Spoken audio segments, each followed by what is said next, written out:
25 lakh vote ಅಷ್ಟು manipulate ಆಗಿದೆ ಅನ್ನೋದು ಈಗಾಗಲೇ ತಿಳಿಸಿದ್ದಾರೆ. ಒಂದೇ ಮನೆಯಲ್ಲಿ ನಮ್ದು ಏನಂತ ಅಂತಂದ್ರೆ ರಾಹುಲ್ ಗಾಂಧಿ ಅವರ ಚಿಂತನೆ fight to protect the Indian constitution and democracy. ಈಗ ನಮಗೆ ಸಾರ್ವಜನಿಕರಿಗೆ public accountability, transparency, restoration of democracy, ಪ್ರಜಾಪ್ರಭುತ್ವನ ಉಳಿಸಬೇಕು ಅನ್ನೋ ದೃಷ್ಟಿಯಿಂದ ಈ ಒಂದು ದೊಡ್ಡ ಹೋರಾಟವನ್ನ ಮಾಡಿಕೊಂಡು ನಮಗೆ ಕರ್ನಾಟಕ ರಾಜ್ಯದಿಂದನೇ ಈ ಒಂದು ದೊಡ್ಡ ಹೋರಾಟ ಪ್ರಾರಂಭ ಮಾಡೋದ್ರಿಂದ ಎಐಸಿಸಿ ಅವರು ಇಡೀ ದೇಶದಲ್ಲಿ ಎಲ್ಲ ಕಾರ್ಯಕರ್ತರಿಗೆ, ಮುಖಂಡಗಳಿಗೆ, ಪಿಸಿಸಿಗೆ, ನಾವು ರಾಷ್ಟ್ರಪತಿಗಳಿಗೆ ಮತ್ತು ಎಲೆಕ್ಷನ್ ಕಮಿಷನ್ ಅವ್ರಿಗೆ ನೇರವಾಗಿ ಜನರ ಅಭಿಪ್ರಾಯನ ತಿಳಿಸಬೇಕು.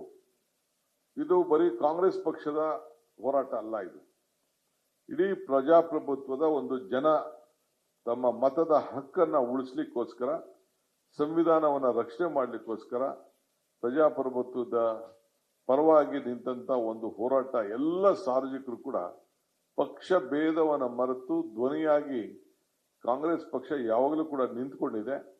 ಇದನ್ನ ಮಾಡಬೇಕು ಅಂತೇಳಿ ನಾವು ಪ್ರಾರಂಭವನ್ನು ನಾವು ಮಾಡಿದ್ದೇವೆ.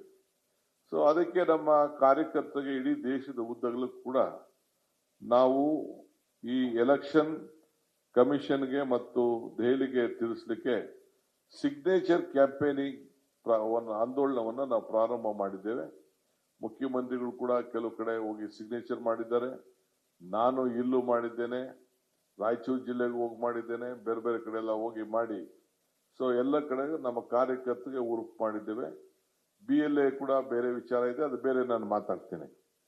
ಇಲ್ಲಿ ನಮ್ಮ ರಾಜ್ಯದಲ್ಲಿ ಒಟ್ಟು ಈಗಾಗಲೇ 1,12,41,000 ಸಿಗ್ನೇಚರ್ನ ಮಾಡಿದ್ದೇವೆ.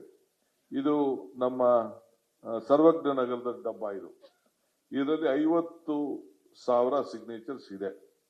ಇಲ್ಲೆಲ್ಲ ಪ್ರತಿ ಕ್ಷೇತ್ರದಿಂದ ಬಂದಿರೋದು, ಬಳ್ಳಾರಿಯಿಂದ ಬಂದಿದೆ, ಈಸ್ಟು, ಗದಗು, ರಾಯಚೂರು, ಕೊಪ್ಪಳ, ಧಾರವಾಡ, ಯಾದಗಿರಿ ಈ ರೀತಿ ಬಂದಿದೆ. ಇಲ್ಲೂ ಕೂಡ ಉಡುಪಿ, ಸೌತ್ ಎಲ್ಲ ಬಂದಿರುವಂತದ್ದೆಲ್ಲ ದಾಖಲೆ ಇದೆ. 40 ಡಿಸ್ಟಿಕ್ ಅಲ್ಲೂ ಕೂಡ ನಮ್ಮ ಪೊಲಿಟಿಕಲ್ ಡಿಸ್ಟ್ರಿಕ್ಟ್ 40 ಡಿಸ್ಟಿಕ್ ಇದೆ. ಆ ಡಿಸ್ಟಿಕ್ ಎಲ್ಲ ಕೂಡ ನಾವು ಸಿಗ್ನೇಚರ್ ಕ್ಯಾಂಪೇನ್ ಮಾಡಿದ್ದೇವೆ. ಅದನ್ನ ನಮಗೆ 9ನೇ ತಾರೀಕು 10ನೇ ತಾರೀಕು ತೆಗೆದುಕೊಂಡು ಹೋಗುದು ಅನ್ನೋದು ಮಾಹಿತಿಯನ್ನ ನಮಗೆ ಕೊಟ್ಟಿದ್ದಾರೆ.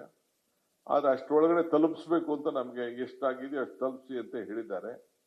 ಇದು ರಾಮಲೀಲಾ ಮೈದಾನದಲ್ಲಿ 3ನೇ ವಾರದಲ್ಲಿ ಒಂದು ದೊಡ್ಡ ಬೃಹತ್ ಸಭೆಯನ್ನು ಕೂಡ ಇಡಬೇಕು ಅನ್ನೋದು ಒಂದು ತೀರ್ಮಾನ ಇದೆ.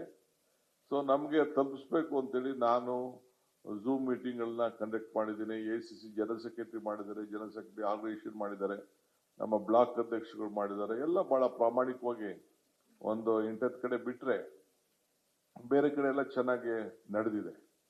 ನಡೆದು ಪಟ್ಟಿ ಇದೆ ನಮ್ಮ ಹತ್ರ, ಯಾರು ಏನೇನು ಮಾಡಿದ್ದಾರೆ ವಿತ್ ಇನ್ಕ್ಲೂಡಿಂಗ್ ಫೋನ್ ನಂಬರ್ಸು. ಇಲ್ಲಿ ಕಂಪ್ಲೀಟ್ ನಿಮ್ಗೆ ನಾನು ಲಿಸ್ಟ್ ಅನ್ನ ಯಾವ ರೀತಿ ಮಾಡಿದೀವಿ ಅಂತೇಳಿ ಒಂದು ಮಾಹಿತಿ ಕೂಡ ಇದೆ. ನಾವು ಅರ್ಜಿ ಹಾಕ್ಬಿಟ್ಟು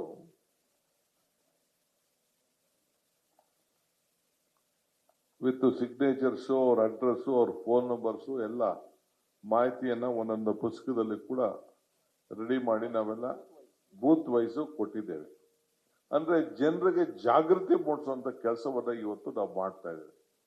ಸೊ ನಾವೇ ನಾಳೆ ಬೆಳಿಗ್ಗೆ ಕೆಲವರು ತಮಿಳುನಾಡವರು ಟ್ರಕ್ ಅಲ್ಲಿ ಕಳಿಸ್ತಾ ಇದ್ದಾರೆ. ನಾನು ಒಂದು 12 ಜನ ಡಿಸ್ಟ್ರಿಕ್ಟ್ ಪ್ರೆಸಿಡೆಂಟ್ಗಳು ಯಾರು ಹೆಚ್ಚಿಗೆ ಜವಾಬ್ದಾರಿ ತೆಗೆದುಕೊಂಡು ಅವರದ್ದು ಕೈಲಿ ಒಂದೊಂದು ಫ್ಲೈಟ್ ಅಲ್ಲಿ ಒಂದು 20 ಕೆಜಿ 30 ಕೆಜಿ ಹಾಕ್ಲಿಕ್ಕೆ ಅವಕಾಶ ಇದೆ. ಇನ್ನು ಹೋದ್ರೆ ಲಾರಿಲಿ ಕಳಿಸಿದ್ರೆ ಲೇಟ್ ಆಗ್ತದೆ ಅಂತೇಳಿ ಮುಂಚಿತವಾಗಿ ಒಂದು 10 ಜನ ಕಳಿಸಿಸ್ಬಿಟ್ಟು ಅದೇ ಚಾರ್ಜ್ಗೆ, ಲಾರಿ ಚಾರ್ಜ್ಗೆ 10 ಜನ ಹೋಗಿ ಬಂದ್ಬಿಡ್ಬೋದು.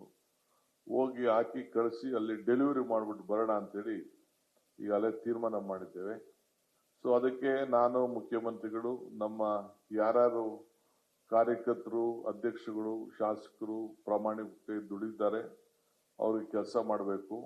ನಮ್ಮ ರಾಜ್ಯದಿಂದನೇ ಇದನ್ನ ಮೊದಲು ಪ್ರಾರಂಭ ಮಾಡಿರೋ ದೃಷ್ಟಿಯಿಂದ ನಾವೇ ಮೊದಲು ಎಲ್ಲರಿಗಿಂತ ಮುಂಚಿತವಾಗಿ ಅದನ್ನ ತಲುಪಿಸುವಂತ ಕೆಲಸ ನಾವು ಮಾಡಬೇಕಾಗಿದೆ.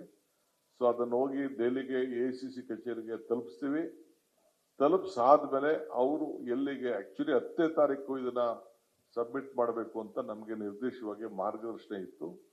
ಬಟ್ ಅದು 10ನೇ ತಾರೀಕು ಮಾಡ್ತಾರೋ ಏನೋ ACC ಅವ್ರಿಗೆ ಬಿಟ್ಟಂತ ವಿಚಾರ. ಬಟ್ ನಮ್ಗೆ 25ನೇ ತಾರೀಕು ರಾಮಲೀಲಾ ಮೈದಾನದಲ್ಲಿ ಒಂದು ದೊಡ್ಡ ಕಾರ್ಯಕ್ರಮ ಮಾಡಬೇಕು ಅಂತ ಕೂಡ ಈಗಾಗಲೇ ಚರ್ಚೆ ಆಲೋಚನೆ ಕೂಡ ಈಗಾಗಲೇ ನಡೀತಾ ಇದೆ.